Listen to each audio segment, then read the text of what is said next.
Cak. Apa? Aku saiki sakti. Kok temenan aja? Sakti. Sakti apa? Wong sakti lho. Ya, terus? Aku iso nebak pikirane wong. Pikiranmu iso nebak. Nebak pikiran? Temenan aja? Sakti kan? Gak percaya aku. Ayo, coba ya. Ayo, coba. Jadi ngene ya. Aku duwe 3 benda. Ya. Engko aku iso nebak benda apa sing bakalan mbok pilih. Artinya aku iso nebak pikiranmu, kau nanti milih barang apa. Paham tak? Paham gak? Sik. Kalem-kalem ae, aja cepet-cepet. Gak paham aku. Ya apa? Aku nebak. Aku nebak. Kau nebak, aku milih. Kalian ngomong kon. Ya, kon gak lero. Aku milih. Iya. Aku milih, terus engko buat tebak pilihanku apa. Nebak pikiran, prediksi. Nah, aku iso prediksi pikiranmu kaya apa. Ngomong kayak mang prediksi ngono lho. Paham aku coba nek prediksi. Bulet kon. Malah ya, aku duwe 3 benda. Iki barangnya. Spidol. Sandal. Kerok jenggot. Kan contoh liya, Cuk. Kok sandal lho sing digawe? Ballpoint ta? Lho, sandal justru malah cek ono kesan mistike. Ono ae. Oke. Nah, saiki aku tak nulis kira-kira kon kate milih barang apa toko telu iki. Siap?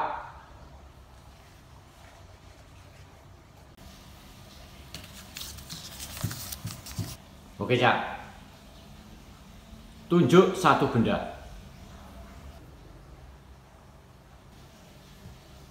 Oke.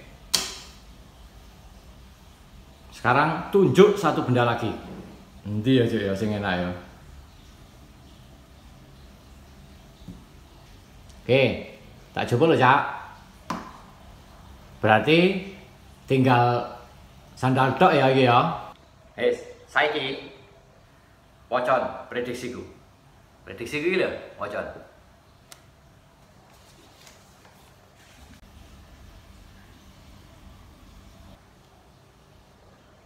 Bener ya? Sakti konco. Ya apa sih itu?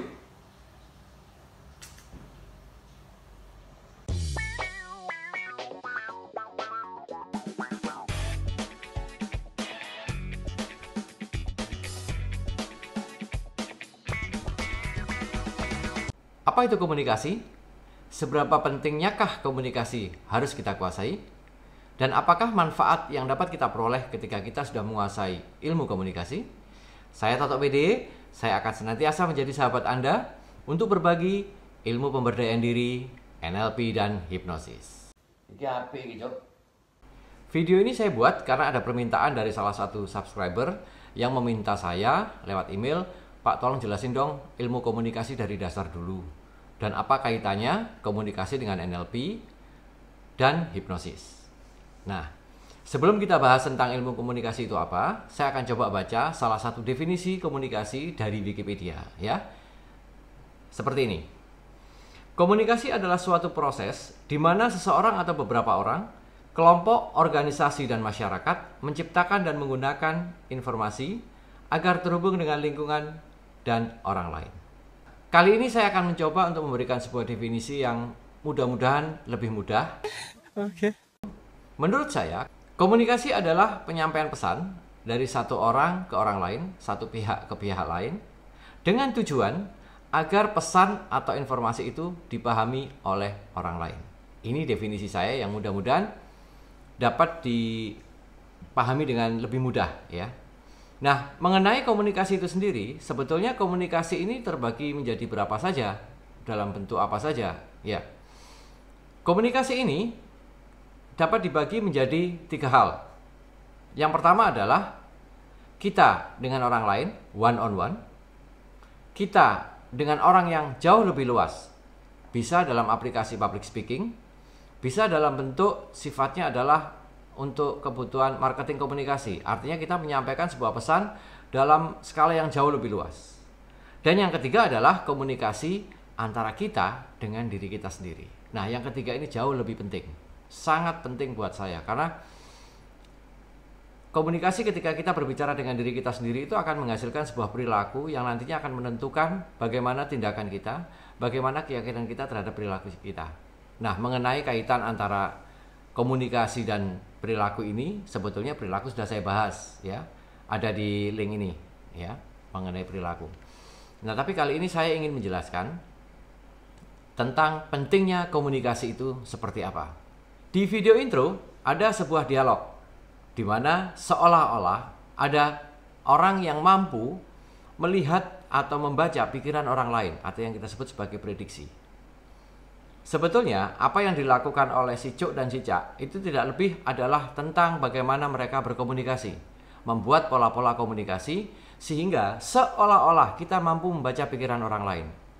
Yang terjadi sebetulnya adalah dalam komunikasi kita dengan orang lain, tujuannya sebetulnya adalah yang pertama, kita ingin menggali informasi dari seseorang. Ya.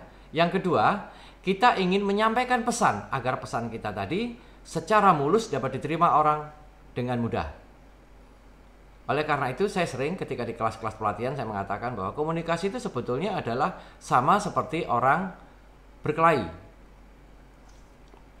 MMA, tinju gitu ya. Ketika orang itu dalam dunia bela diri, yang terjadi adalah adanya dua hal. Yang pertama memukul atau menendang dan menangkis. Sehingga di dalam komunikasi pun sama. Sebetulnya yang kita lakukan adalah kita menyampaikan sebuah komunikasi di mana agar komunikasi ini tidak terjadi resistensi. Artinya komunikasi kita bisa diterima oleh pikiran bawah sadar seseorang. Kalau memang tujuannya untuk persuasi. Nah, sebaliknya, ketika ada orang mengatakan sesuatu, kita harus mengclarify, kita harus mendetailkan, mengetahui secara jernih dan detail seperti apakah sebetulnya yang dia mau. Sehingga cara-cara ini kita lakukan dengan cara bertanya. Sedangkan yang pertama tadi adalah menyampaikan atau mengatakan. Sehingga mudahnya komunikasi itu sebetulnya adalah tentang bagaimana ketika kita bertanya dan bagaimana ketika kita menyatakan. Jadi lebih mudah kan? Komunikasi itu apa? Dalam komunikasi one on one, satu dengan orang lain. Nah, kalau berbicara tentang marketing komunikasi atau komunikasi yang jauh lebih luas, mungkin bisa digunakan untuk ad copy ya, ketika kita membuat sebuah iklan, artikel atau apapun. Nah, sama juga artinya adalah kita menyampaikan atau menyatakan dengan tujuan informasi ini bisa diterima oleh penerima pesan. Sehingga apapun yang ingin kita sampaikan, entah itu produk atau itu sebuah sekedar penyampaian, dapat diterima oleh orang lain. Begitu juga dengan public speaking. Bagaimana ketika kita harus menyampaikan sesuatu agar orang lain bisa menerima informasi kita dengan baik dan benar sesuai dengan apa yang kita inginkan. Mengenai bagaimana cara kita membuat komunikasi dalam hal aplikasi public speaking, saya akan buatkan videonya tersendiri. Ya. Nah, buat teman-teman yang pernah punya pengalaman tentang komunikasi yang mungkin nggak tahu itu menguntungkan atau justru malah merugikan, silahkan tulis di komen di bawah. Siapa tahu kita bisa diskusi atau barangkali saya punya ide dari situ untuk bisa membuatkan video selanjutnya. Oke, sekarang kita berbicara tentang komunikasi dengan diri kita sendiri. Tujuannya apa? Kalau kita menggunakan komunikasi yang benar dan tepat untuk diri kita sendiri, artinya secara tidak sadar atau secara tidak langsung kita sebetulnya juga sedang mempersuasi diri kita sendiri. Nah, kaitannya apa antara komunikasi dan NLP yang sering saya bahas di video-video saya di channel ini? NLP itu memberikan sebuah tools, sebuah pola-pola bahasa yang memudahkan kita untuk berkomunikasi. Baik itu yang sifatnya one on one, kita dengan massa, ataukah kita dengan diri kita sendiri. Pola-polanya seperti apa? Sangat banyak dan beragam sekali. Tapi di sini saya ingin mencoba untuk mengulas video intro yang ada di depan. Di video itu mungkin sering kita dengar atau sering kita lihat ketika ada seorang magician yang melakukan seolah-olah membaca pikiran seseorang. Yang terjadi sebetulnya adalah mereka melakukan teknik forcing. Artinya apa? Orang dipaksa untuk memilih hal itu. Memilih sesuatu yang memang sudah kita tentukan. Dengan pilihan 1, 2, 3, yang ini, yang itu, yang ini. Nah, ada kata kuncinya di video intro itu, di mana saya menggunakan kata tunjuk, bukan ambil. Ketika dia mengatakan tunjuk, dan kemudian barang ini saya ambil, kalau salah, artinya bahwa bawah sadarnya tidak akan merasa bahwa komunikasi ini aneh. Ketika dia bilang tunjuk, kemudian saya ambil, dia akan tidak aneh. Tapi ketika saya mengatakan ambil, respon dari bawah sadarnya akan langsung mengambil barang itu. Nah, cilakanya kalau memang yang diambil adalah bukan barang yang kita pilih atau sudah kita tentukan, nah akan jadi masalah ya. Sehingga kata kuncinya di situ. Nah, tapi yang lebih penting sebetulnya adalah apa saja sih pola komunikasi di dalam NLP ketika kita berkomunikasi dengan orang lain agar kita bisa berkomunikasi dengan lancar dan baik. Salah satunya menggunakan video contoh seperti di video intro itu adalah kita bisa menggunakan pola yang disebut sebagai pola pilihan yang sering dikenal sebagai double binding atau use of or. Ya, penggunaan sebuah pilihan agar orang diberikan sebuah frame. Dia tidak mungkin lari kemana-mana karena fokusnya adalah di pilihan yang telah kita berikan. Sebagai contoh misalkan, saya mau mengajak orang bertemu. Mungkin saya akan mengatakan dengan cara, enaknya kita ketemu di kafe, di restoran, ataukah ya sekedar kita ngobrol di mana deh yang kamu suka.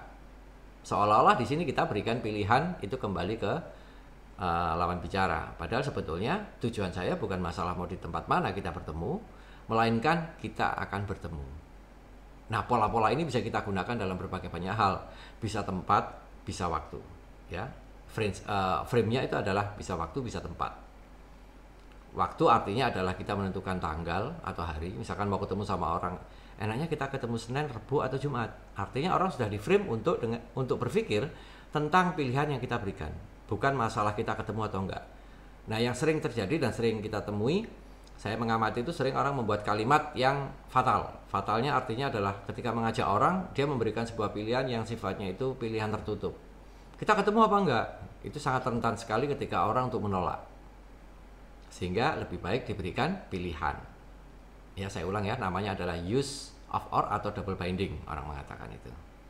Nah, sehingga sekarang kita tahu bahwa NLP itu sebetulnya adalah sebuah pengetahuan yang mengajarkan tentang ilmu komunikasi.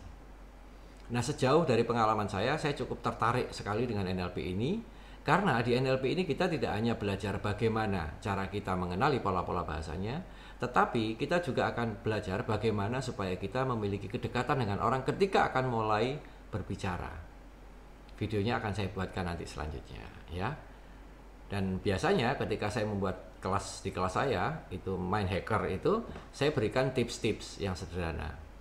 Ini pun juga akan saya sampaikan. Jangan khawatir, pokoknya saya akan senantiasa berbagi ilmu lewat video ini sehingga memberikan manfaat untuk teman-teman. Ya. Jadi sekarang kita tahu pentingnya ilmu komunikasi sebetulnya adalah untuk 3 hal. Yang pertama, agar kita memiliki keterampilan dalam komunikasi kita dengan orang lain.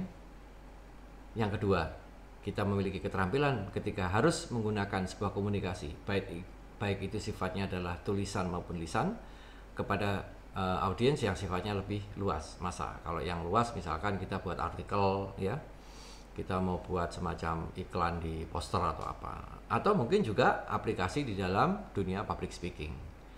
Dan yang ketiga adalah keterampilan kita dalam mengelola komunikasi dengan diri kita sendiri, yang tujuannya adalah untuk memperbaiki atau membuat perilaku kita lebih baik, tindakan kita lebih baik, keyakinan kita terhadap kemampuan diri kita sendiri jauh lebih baik.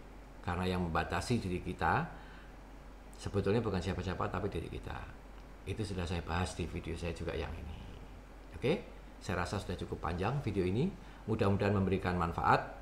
Kita akan terus berinteraksi lewat YouTube ini. Dan jika memang video ini memberikan manfaat untuk Anda, silakan tekan like. Jika Anda ingin menyampaikan sesuatu, silakan tulis di komen di bawah. Dan jika memang informasi ini memberikan manfaat juga untuk orang lain, atau Anda pernah mendengar ada orang lain yang memerlukan tentang informasi dari video ini, silakan di-share.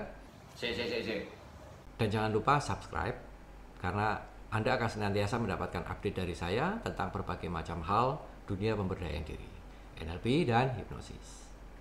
Sekian dulu, salam hormat dan hore!